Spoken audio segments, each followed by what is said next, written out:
សារព័ត៌មាន CNN ដាក់ចំណងជើងធំថាថៃបើកការវាយប្រហារតាមផ្លូវអាកាសលើកម្ពុជា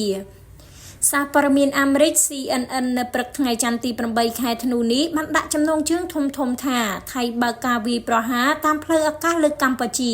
ខណៈភាពតានតឹងនៅតាមបណ្ដោយព្រំដែនរវាងប្រទេសទាំងពីរផ្ទុះឡើងសារជាថ្មីដែលនេះបាននឹងកំពុងតែបន្តហានិភ័យនៃការដួលរលំកិច្ចព្រមព្រៀងសន្តិភាពដែលលោកប្រធានាធិបតីអាមេរិកដូណាល់ត្រាំជាអ្នកសម្របសម្រួលឡើងកាលពីជាង2ខែមុនក្រសួងការពារជាតិកម្ពុជានៅព្រឹកថ្ងៃច័ន្ទនេះដែរបានឲ្យដឹងថាចាប់តាំងពីវេលាម៉ោង 5:04 នាទីព្រឹក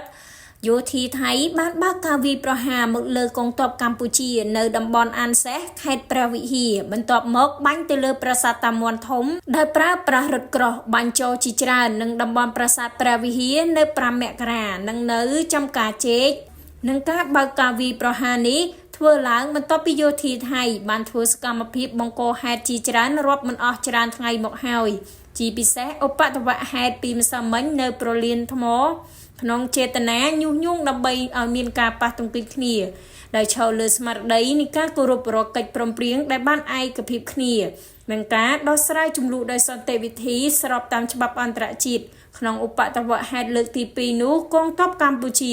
ក៏មិនបានធ្វើការបាញ់ទ័ពតឡើយនិងកំពុងតាមដានលើការវិវត្តនេះយ៉ាងប្រុងប្រយ័ត្ននិងយកចិត្តទុកដាក់ខ្ពស់បំផុត។